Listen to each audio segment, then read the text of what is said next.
Good evening, Greenwood. Welcome to Real Conversation with Sean. I'm Sean. And I'm Jelani.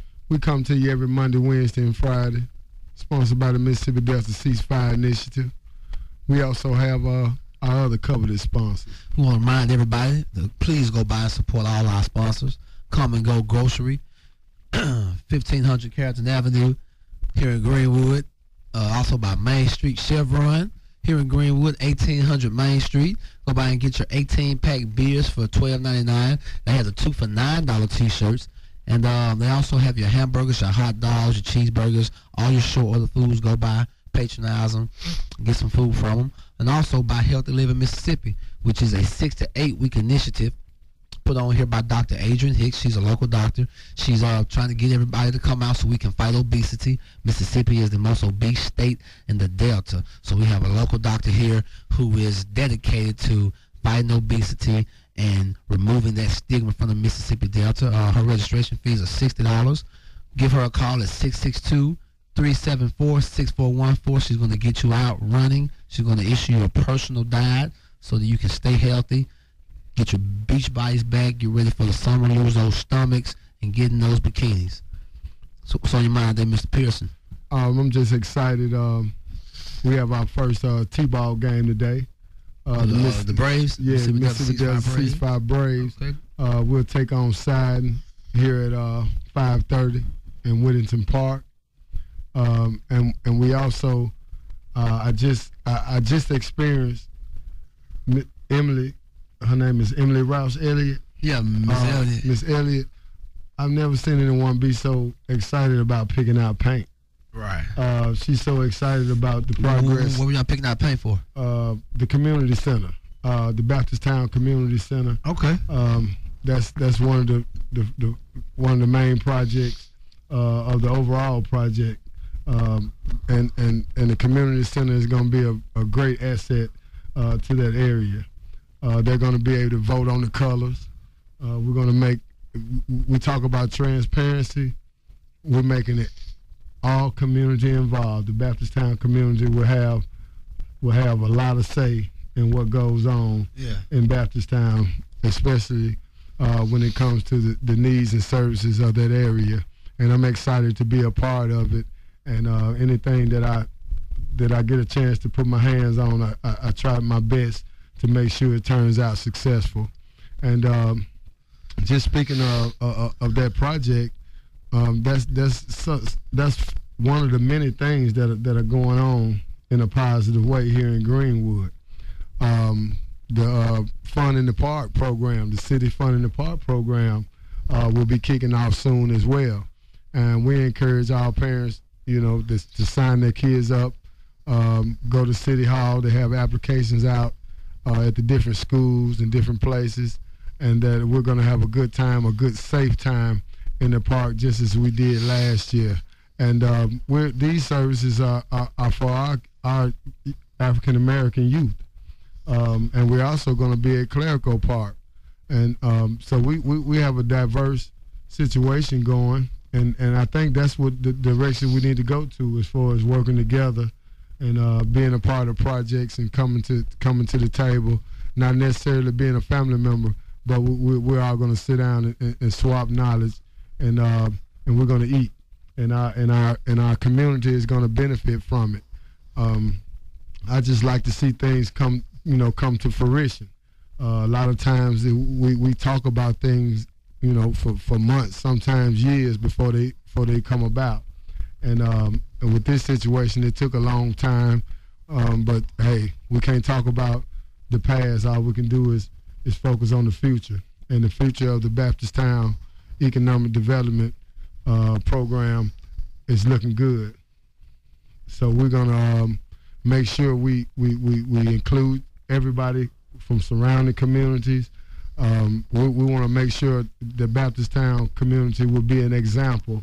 And it's going to be a treasure, a place for people to come and see the kind of progress we're making here in Greenwood and the kind of things that we want to do in our city.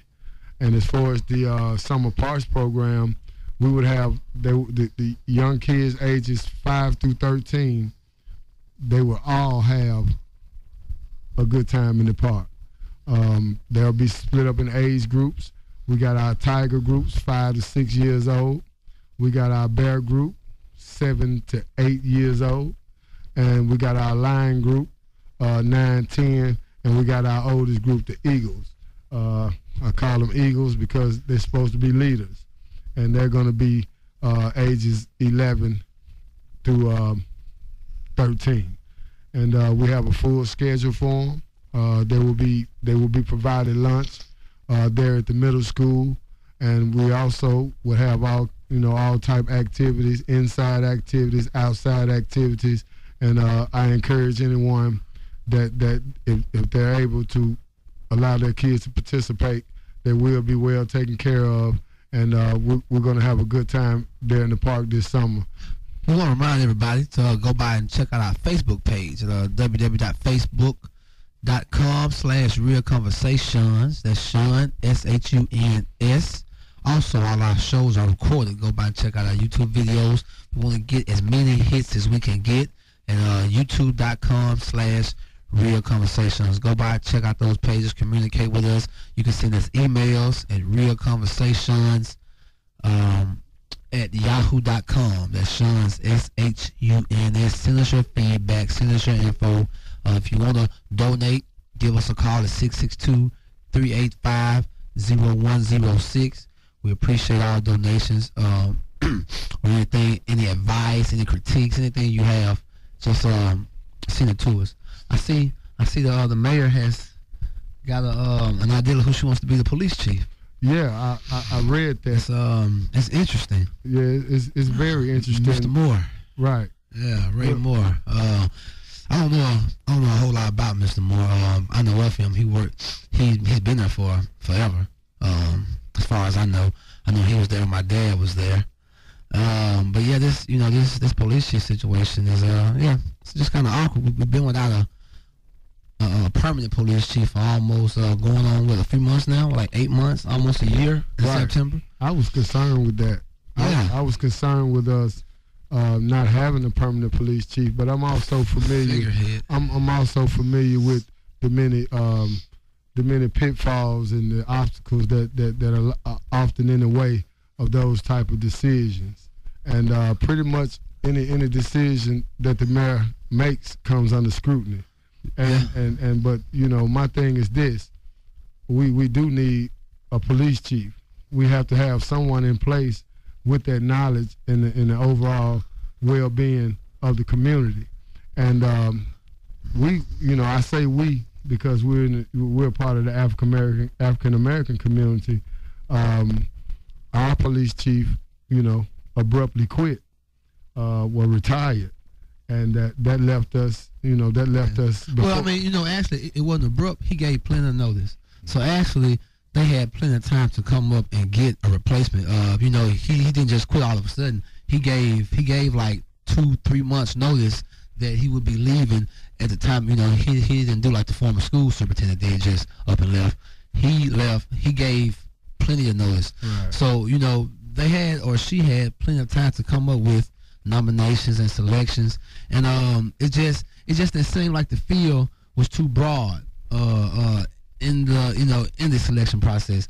For one, I feel like the first choice was Mr. Banks, Rod Banks. To be first, I believe the person should live inside the city limits. I don't believe a person should be in a position of leadership in a municipality or in a city that they don't live in the city limits. It's hard to have a true feeling of concern for a place and you don't live there. I mean, that's just kind of, common sense. You're really not going to care about something if you're not living in it. And to speak more to the fact of being able to relate to people, like the qualifications that I heard on the earlier show today on Mr. Hall's show that comes on in the morning, the qualifications I heard that were qualifications for a police chief, I feel like we're going to end up with the same thing that we've always had. If you want a different result, if you want a different outcome, then you have to do something different. You cannot come with the same type of people, with the same type of training or the same type of mindset. you continue to have what you have. I believe our next police chief should almost come from the people, you know, and not just necessarily saying a certain color, but just a certain demographic. You know, a police chief should have some understanding of how to tell his officers, hey, you need to relate to people. An arrest should be your last resort. You should only arrest someone if you absolutely have to. Any other situation, find a way to work around it, find a way to educate that person about that situation they're in so that they will not be in that situation. Because as long as we pick the same type of people and put the same type of people in leadership, people that do not live here, people that have no interest in this community, people who are already preoccupied with other dealings, you end up with what we have now, which is all type of violence going on the street, no police, community relations, and you know, until we have a leader in place that's totally different from the predecessors, then we're going to continue to have that same problem. Well, I think that, you know, from my perspective, I think that I hope the next police chief buys into the Mississippi Delta Ceasefire initiative. Right. Yeah. Because that's what we need. That's been one of our holdups as far as bringing it full scale, because we have to have the cooperation of our local law enforcement. Right. So as soon as we get this problem eradicated and move on, then we can get to trying to come up with some more solutions to some of our ills. That's right. You know, this organization could be a great support or a great help to the police department. We know that the police have a tremendous job in doing their part to take care of the city, so they're probably not able to focus in these areas in which they might need to focus because, for one, they're just short-handed,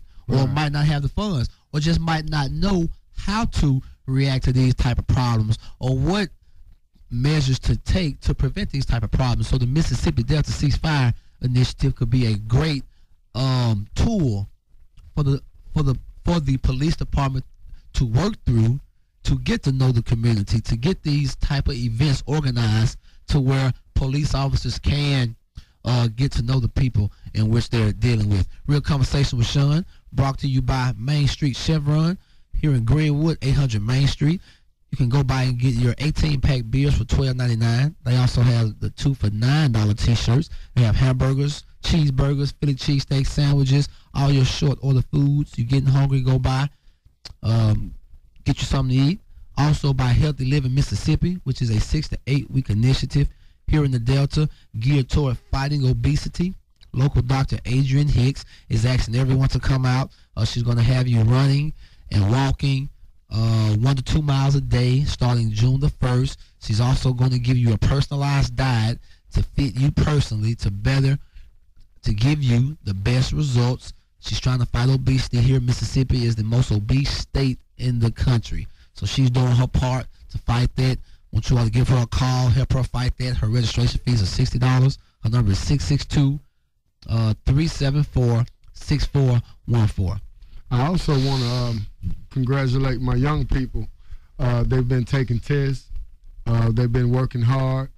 The most kids that I've seen, they've been successful. I think we're going to see some good results coming from our test this go round. Yeah, I sure hope so. I think so. I'm gonna be optimistic about that, and I'm gonna hope for the best. But you know, and when you hope for the best and the worst happens, we have to be ready for a safety net. Yeah. We have to be ready to go into another mode of the backup plan. The backup plan to help heal and to help tutor and encourage our parents to see what they can do more. That's right. To help out the situation. We oftentimes I find that we do a lot of meeting. There's a lot of meetings. I think the state superintendent is supposed to come down. There's a lot of talk about what's going on with our teachers, what's going on with our school districts, and I'll be glad when we get this problem eradicated. And believe me, I think the state of Mississippi wants us to get it together, because if we get our educational system on track, that leads for good things down the road, such as industry, new businesses coming to town. We have the crime rate goes down, dropout rate decreases. I mean, there's a plethora of things good that can happen from this ordeal, and we're not going through this for nothing. Things are not placed on you of this magnitude unless they're supposed to, and I think it's a test for us in the community to see how we're going to react. Are we going to react in an adversarial way, or we're going to react in a proactive way? Well, I think most people have already reacted in some way or another concerning that issue with the school board. You have some who reacted in a way of protest. You have others who acted in a way of acceptance. And a lot of times you don't really know which way is the best way until it's all over with, or you don't see which way is the best way until you see the actual effect of it, which a lot of times you don't see until something is passed. And that's why it's always good to make the best decisions then, because you do not know the ripple effect of your decision. You're thinking about right now and how this choice or decision can benefit you right now, but you're not looking at the ripple effect of that choice or that decision. And when you're in certain positions of authority, then your ripple is much wider and goes much longer than just a person of no stature or no position or no authority. Your decisions affect a wider range of people within your area that you represent and that you don't represent, because it's all it's all connected one to another. So if we're not careful of how we do things and how we react to those situations, like you said, in times of test, in times of tribulation, if we're not careful how we react to them, then we'll doom ourselves to make those same mistakes again and again. Well, I think we should, the problem often, the solution often lies within the problem. Our parents need to be empowered. Our parents need to be encouraged. Therefore, it trickles down to our young people. And as we have all these different summer activities that kick in the summertime, that very seldom get talked. It doesn't get talked about a lot.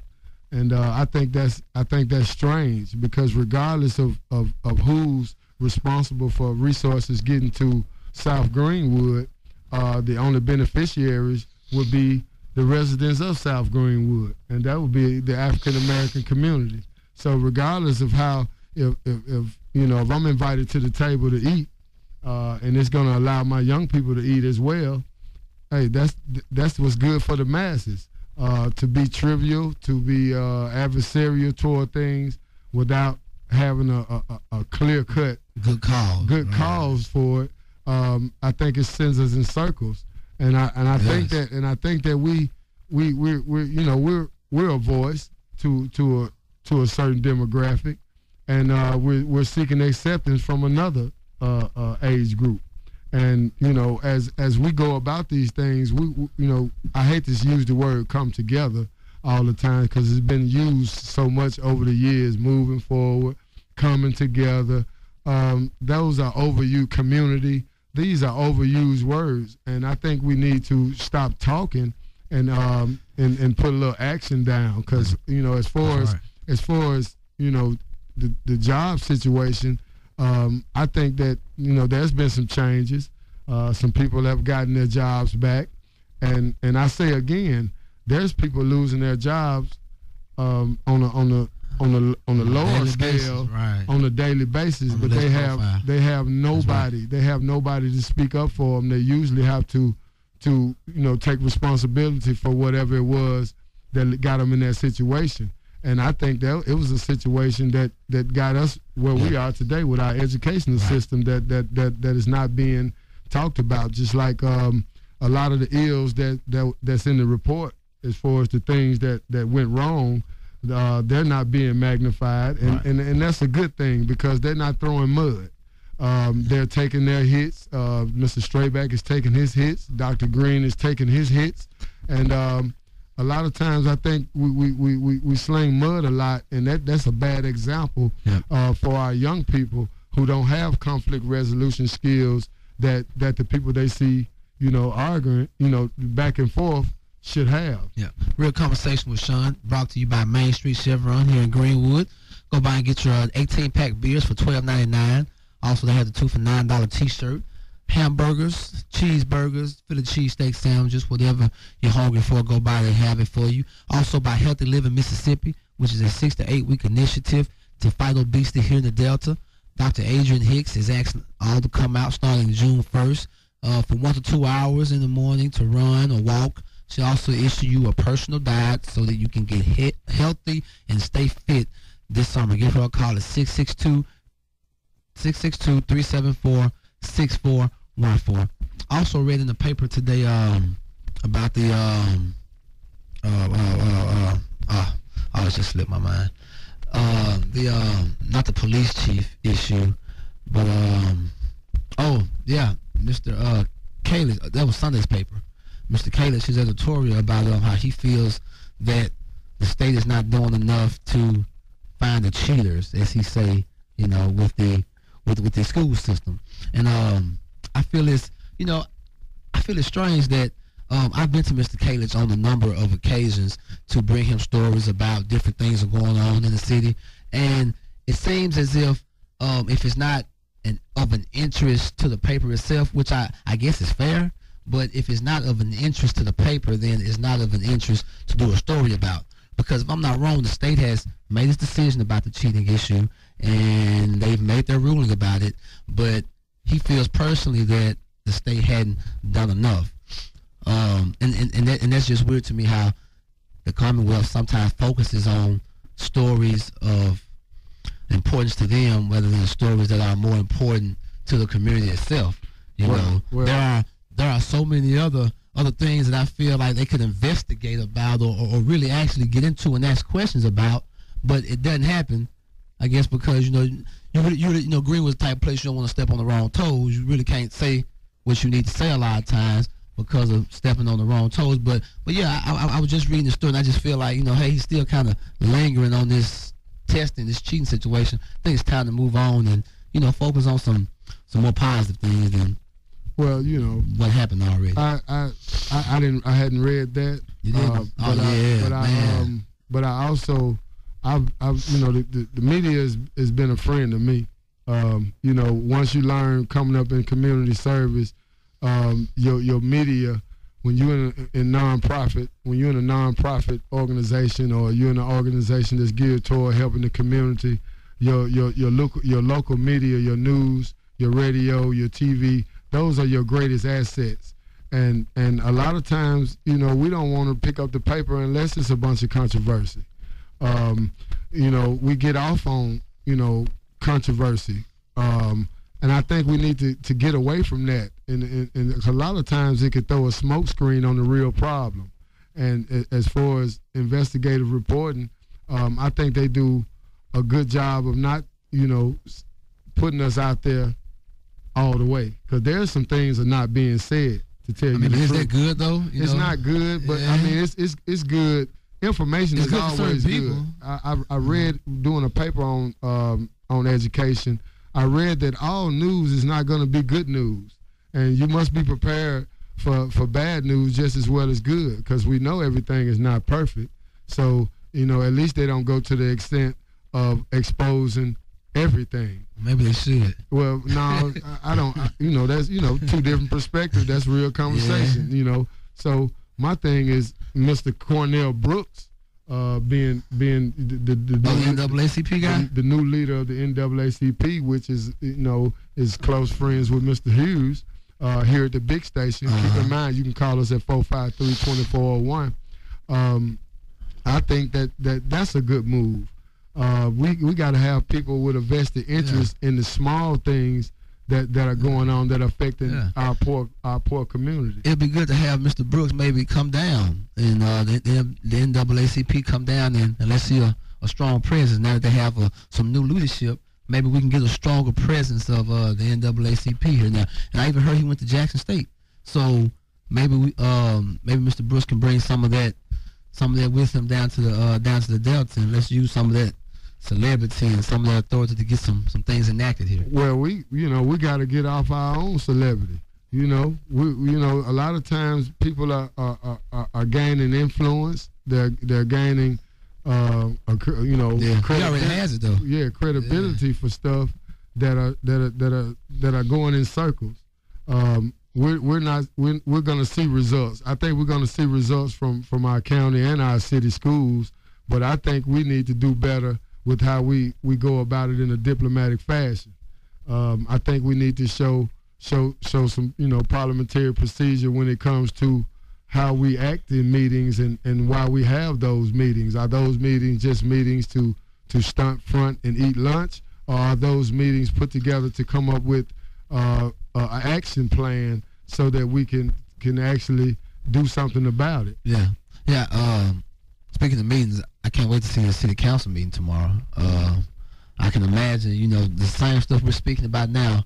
I can just imagine and I hope it doesn't happen, but I can just imagine the fiasco that's gonna, it's so predictable. That's gonna go down tomorrow at that city council meeting. I mean, I can just, I can just see it. Their actions are so predictable. I mean, I'll be glad when I turn to the Access channel and actually see everybody, come to a common consensus. Yeah. Which that would happen that happens sometimes in progress. In other areas, right? They don't let their bickering stand in the way. They disagree, and then they come to a consensus, and then we carry out whatever endeavor that it is. Yeah, but that's not the case here. But we want to carry on conversation about different people. It doesn't matter whether they're white or black. I've seen African Americans get talked about real bad by other African Americans in a public stage, and if other people are listening and watching, they know the climate of our area, and they're least likely to want to be a part of that. Yeah, and the first thing a lot of people do when they disagree with you, they attack your character. Right, just like they say things about you, and I always say, like, I could be a crackhead or the worst person in the world. That still does not change the fact that if I'm telling the truth, it's still the truth. I could smoke all the crack in the world, but if I'm telling you, hey, you got a failing school district, what does it matter if I smoke crack or not? You still have a failing school district. So just saying that to say, no, if a person is telling the truth about a situation, don't get mad about it if they're telling the truth and attack their character, because no matter what you say about that person, the fact still remains that problem still exists that they just brought attention to. Well, my character has been assassinated several times, but what I strive to do is I like results. I like to get good results. And just like shouts out to the fake page, they're listening on Facebook. Yeah, they listen. Oh yeah, they listen, right? They put some they put some real vulgar comments about our show. And with the bright side and the positive side of that is, I love the fake page. That they're listening. Yeah. And just because they have a perspective that they're entitled to. It doesn't take a lot of knowledge to come up with the things that they come up with.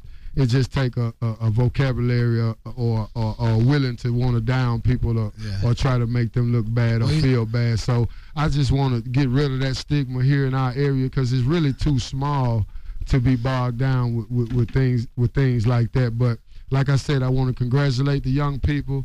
I hope you put your best foot forward. All we're going to do with this program is try to encourage our workforce and encourage our citizens to try to join in our efforts to make our city a better place. So like I said, the excuses that they give us for it not happening can disappear, and we can actually get validating people who are actually out here getting things done. And a lot of times I'm not looking for a pat on the back. I know you're not either. But at the same time, kill the messenger and take the message. We're not going to tell you nothingwrong.com here on Real Conversation with Sean. You may not agree with everything we say in our perspective, but it's not going to be wrong, because our young people do need us, and we're going to stand behind them 100%. I want to thank everybody for listening. I want to remind you all to go by and support our sponsors, Main Street Chevron here in Greenwood. Also call Dr. Hicks Get on that weight loss plan. Come out, work, exercise. She's going to help you lose weight. I want to thank everybody for listening. Check out our Facebook page, our YouTube page, Real Conversations on both sites. And we thank y'all for listening. We love y'all. And we out. Hey, be good. No fights last day of school. No drama. Parents, encourage your kids to do the right thing. And we out.